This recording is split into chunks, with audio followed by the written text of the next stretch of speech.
Hello नमस्कार दोस्तों, Shri Ram nursing academy में आपका फिर से स्वागत है। तो आज क्लास 3 स्टार्ट करते हैं अपन। टर्मिनोलॉजी क्या कहें, क्योंकि जो नर्सिंग में छोटी छोटी टर्म भी आपको एग्ज़ाम में परेशान कर सकती है, इसलिए अपन टर्मिनोलॉजी सीख लेते हैं, फिर इसके बाद स्टडी करते हैं। ठीक है, टर्मिनोलॉजी मेडिकल सर्जिकल की टर्मिनोलॉजी सीख रहे हैं अपन। हाइपोक्सिया क्या है?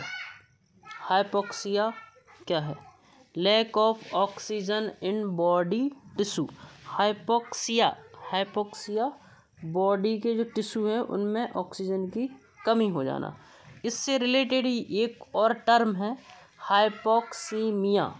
हाइपोक्सीमिया का मतलब होता है कि ब्लड में ऑक्सीजन की कमी होना, हाइपोक्सीमिया कहलाता है। हाइपोक्सिया टिश्यू में कमी होना, हाइपोक्सीमिया ब्लड में कमी होना ऑक्सीजन की। ठीक है, दूसरे साइनोसिस क्या है? Cyanosis bluish skin discolouration due to oxygen deficiency. Oxygen की कमी से स्किन का ब्लू नीला पड़ जाना ऑक्सीजन की कमी से, उसको साइनोसिस बोलते हैं। ठीक है, एस्पेक्सिया क्या है? एस्पेक्सिया वो है जब बच्चा डिलीवरी होती है, उस टाइम पे बच्चा रेस्पिरेशन नहीं कर पाता है, उसको एस्पेक्सिया बोलते हैं। फेल्योर टू इनिशिएट ब्रीथिंग, मतलब ब्रीथिंग नहीं कर पाना, जब जो बच्चे का जन्म होता है, जब ब्रीथिंग प्रॉपरली नहीं कर पाना, उसको एस्पेक्सिया बोलते हैं। ठीक है, हाइपोक्सीमिया भी बताया था ना, ब्लड में ऑक्सीजन का लेवल कम हो जाना हाइपोक्सीमिया कहलाता है। ठीक है, oedema fluid accumulation in tissue में फ्लूइड का जमा हो जाना एडिमा कहलाता है। फ्लूइड का भर जाना एडिमा कहलाता है। एडिमा क्यों होता है? जब किडनी प्रॉपरली काम नहीं करेगी तो उसको एडिमा डेवलप होगा, या लीवर डिसऑर्डर्स की वजह से भी एडिमा होता है, और किडनी डैमेज की वजह से भी एडिमा होता है। ठीक है, एब्सिस क्या है? एब्सिस प्लूरेंट इन्फ्लामेशन ऑफ टिश्यू में जो प्लूरेंट इन्फ्लामेशन हो जाता है ना, उसको एब्सिस बोलते हैं। कोई गठान पड़ गई है, उसमें पस बन गई है, उसमें इन्फ्लामेशन हो गया, उसी को एब्सिस बोलते हैं, प्लूरेंट। ठीक है, इन्फ्लामेशन टिश्यू। सेलुलाइटिस क्या है? Cellulitis infection of dermis and subcutaneous tissue. Dermis जो अपनी स्किन होती है ना, उसमें cellulitis inflammation of the cell का इन्फ्लामेशन हो जाए, सेलुलाइटिस कहलाता है। Infection dermis and subcutaneous tissue, cellulitis. Erysipelas क्या होता है? Skin infection with dermal and lymphatic involvement.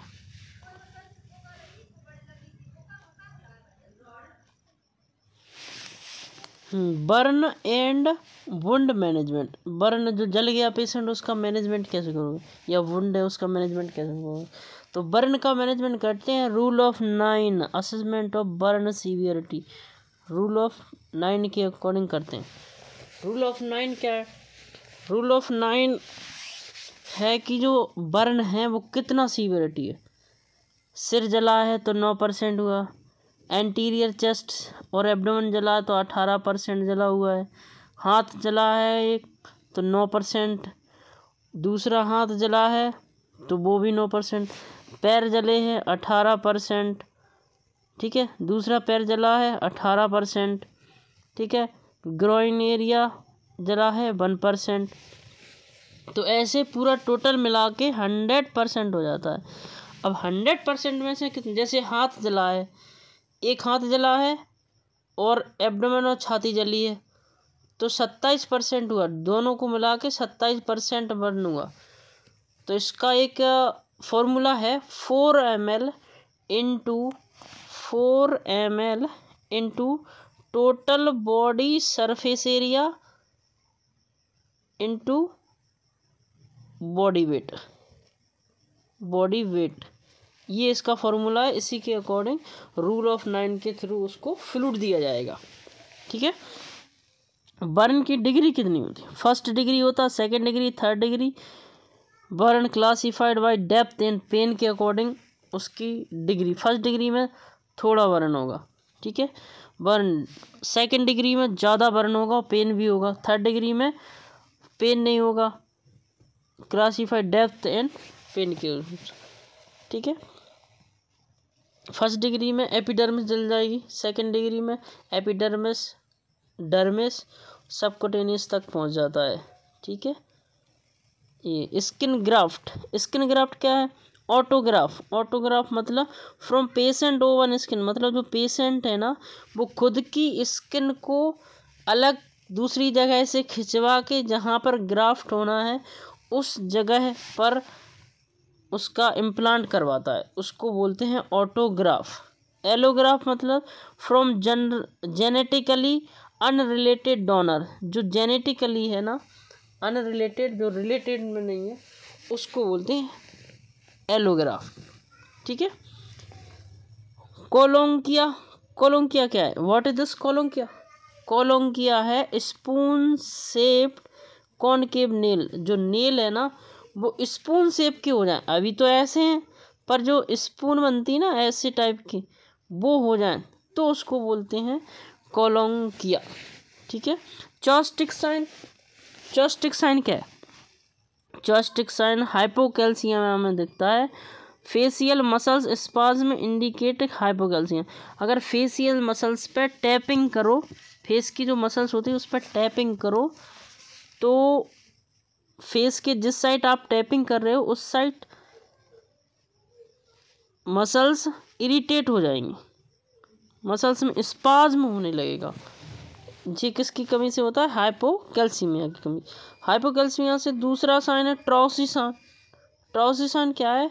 Head posture due to hypocalcaemia. Hypocalcaemia का जो दूसरा कॉम्प्लिकेशन है वो ट्राउसिसान है। उसमें क्या होता है कि अपन आर्म में बीपी बांध देते हैं, बीपी कफ को इन्फ्लेट करते हैं 120 mm ऑफ Hg से ऊपर, ठीक है। जैसे ही 120 mm Hg से इन्फ्लेट करोगे तो हाथ में कॉन्ट्रैक्शन होने लगेगा, हाथ कंपन करने लगेगा, हाथ में ट्रेमर जैसे आने लगेंगे, उसको हाइपोकैल्सीमिया की कमी से होता है, ठीक है।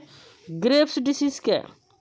ग्रेव्स डिसीज़ हाइपरथायरॉयडिज्म विद एक्सोप्थेल्मस, आँख का बाहर निकलना एक्सोप्थेल्मस कहलाता है। और ये डिसीज़ हाइपरथायरॉयडिज्म के कारण होती है। इसमें थायराइड ग्लैंड के का जो लेवल है ना वो बढ़ जाता है, हाइपरथायरॉयडिज्म, उसको ग्रेव्स डिसीज़ बोलते हैं, ठीक है। डायबिटीज़ मेलाइटस, डायबिटीज़ मेलाइटस क्या है? Insulin deficiency cause by hyperglycaemia.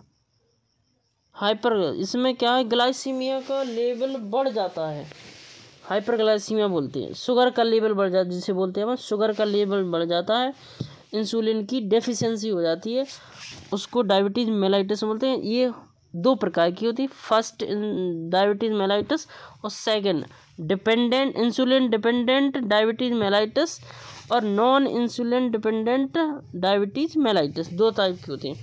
जो इंसुलिन डिपेंडेंट है वो फर्स्ट टाइप की होती है और जो नॉन इंसुलिन डिपेंडेंट रहती है वो सेकंड टाइप की होती है, ठीक है। हाँ, तो अगले चलते हैं, अपन इंसुलिन को डिटेल में डिस्कस करेंगे किसी और दिन। एंडोक्राइन डिसऑर्डर, एक्रोमेगेली क्या है? What is this acromegaly? Over growth of bone in soft tissue, soft tissue का ओवर ग्रोथ हो जाना, उसको एक्रोमेगेली कहते हैं, ठीक है। एक्रोमेगेली खली जैसा आदमी बन जाए, खली को देखा ना, ऐसे ही ओवर ग्रोथ हो जाती है बोन इन सॉफ्ट टिश्यू की, उसको एक्रोमेगेली बोलते हैं।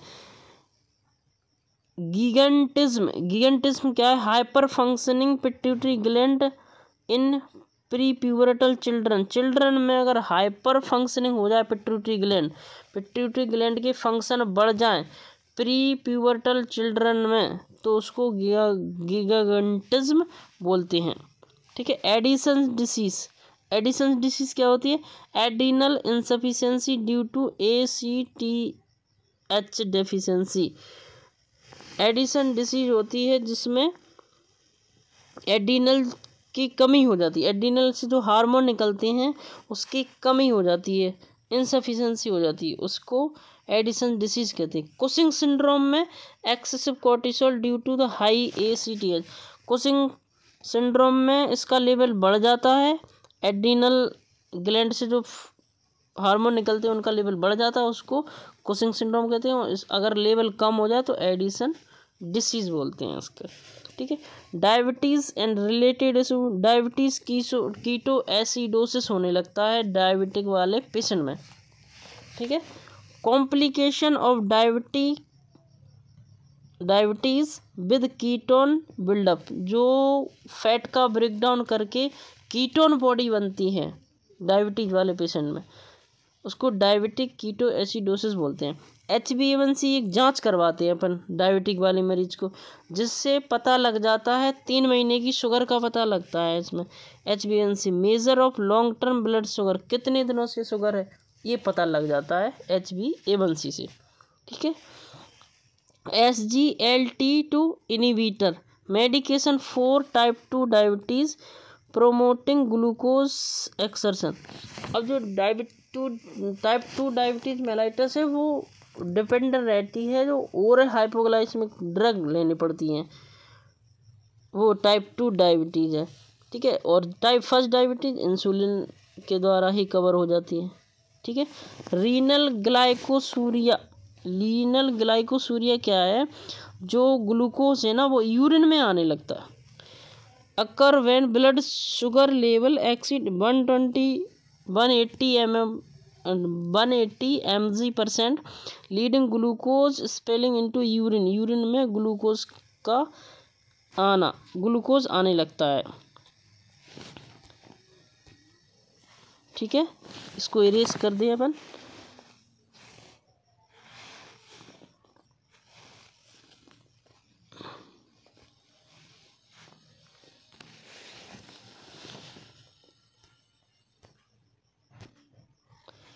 ठीक है, ग्लाइकोसूरिया हो गया। डिस्कवरी ऑफ डीएनए की डिस्कवरी किसने करी थी? Watson and Crick elucidated and double helix structure of DNA, ये वैज्ञानिक का नाम है Watson Crick elucidated and double helix structure of DNA की इन्हें डिस्कवरी करी थी। सेलुलर फंक्शन क्या, सेल के फंक्शन क्या? The nucleus play the pivotal role in cellular activities, cell की एक्टिविटीज़ के लिए न्यूक्लियस जिम्मेदार रहता है।